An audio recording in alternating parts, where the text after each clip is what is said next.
गठबंधन के अनाउंसमेंट के पहली बार बात कर रहे हैं। आप ये बताएं हमें कि आपको क्या कन्विंस करने की कोशिश की गई प्रधानमंत्री की तरफ से, अमित शाह की तरफ से? क्या बोला गया, क्यों नेगोशिएशन नहीं हो पाया?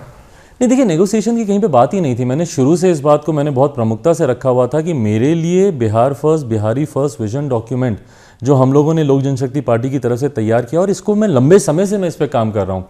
पूरे प्रदेश भर के हर एक जिले में घूम घूम कर लगभग 4 लाख से ज़्यादा लोगों से सुझाव लेकर मैंने इस डॉक्यूमेंट को मैंने तैयार किया। और मुझे प्रेरणा मुझे प्रधानमंत्री जी से ही मिली है, जिस तरीके से पिछले 6 साल से वो देश का नेतृत्व कर रहे हैं और हर क्षेत्र हर वर्ग को दिमाग में रखकर वो योजनाओं को सामने लेकर आते हैं। उन्हीं से ही प्रेरणा लेते हुए मैंने इस विजन डॉक्यूमेंट को मैंने तैयार किया। और मेरी एक सिंपल सा मेरा सुझाव था, मेरी मांग थी कि अगली जो भी सरकार बने उसमें ज़रूर Bihar first, Bihari first vision document को इनकॉर्पोरेट करना चाहिए। जो आप नेगोशिएशन की बात कर रहे हैं, ईमानदारी से कभी सीटों को लेकर निरंतर मीडिया में मैं अपने बारे में भी सुनता रहा, दबाव की राजनीति कर रहे हैं, दबाव की राजनीति कर रहे हैं, ज़्यादा सीटों के लिए राजनीति कर रहे हैं। कौन सी ज़्यादा सीटों के लिए मैं राजनीति करूंगा? जो मेरे अगर हक की सीटें हैं, अगर मैं उनको मांगना दबाव की राजनीति है, तो ये परिभाषा मेरी समझ के परे है।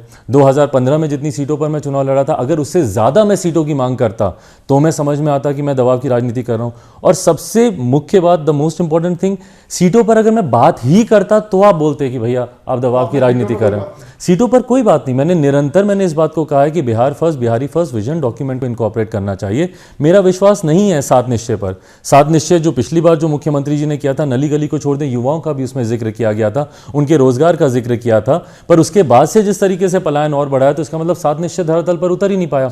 और दोबारा आप 7 निश्चय 2 आप अनाउंस करते हैं, आप एनडीए, आप एक गठबंधन की आप बात करते हैं, पर उसमें आप सिर्फ अपना पर्सनलाइज एजेंडा आप उसमें सामने रखते हैं। जो आप पिछली बार से महागठबंधन का जो आप कैरी फॉरवर्ड कर रहे थे, उसी एजेंडे को आप दोबारा लेकर पार्ट 2 के तौर पर आप लेकर आते हैं। तो बिहार की जनता का विश्वास नहीं है, और मेरा तो बिल्कुल नहीं है इसमें। आप लोग को चिराग में मुख्यमंत्री का चेहरा नजर आता है, उनमें है? आपको लगता है कि आदरणीय चिराग जी में केवल मुख्यमंत्री का नहीं, जिस तरीके से 50 वर्षों तक आदरणीय रामविलास पासवान जी ने पार्टी को, बिहार को एक दिशा दी, देश को दिशा दी, उनमें वो सारी क्षमता है जो निश्चित रूप से जो अपेक्षाएं बिहार के लोग उनसे कर रहे हैं, उस पर वो खड़े हैं।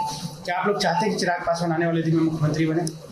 हम तो चाहेंगे चिराग जी प्रधानमंत्री बने, लेकिन ईमानदारी की बात है कि आदरणीय चिराग जी जिस तरीके से मेहनत करते हैं, जिस तरीके से इश्यूज पर उनकी पकड़ है, उस इश्यूज सर मैं ये पूछ रहा हूँ कि बिहार के संदर्भ में बात कर रहा हूँ, प्रधानमंत्री राष्ट्रपति से दूर की बात है, वो अभी बिहार चुनाव है, बिहार की राजनीति कर रहे हैं, वो बिहार के नेता है। तो क्या आपको लगता है, जैसे महागठबंधन राजद से पूछेंगे तो एक शब्द में सब बोलते हैं कि हमारा मुख्यमंत्री तेजस्वी यादव है।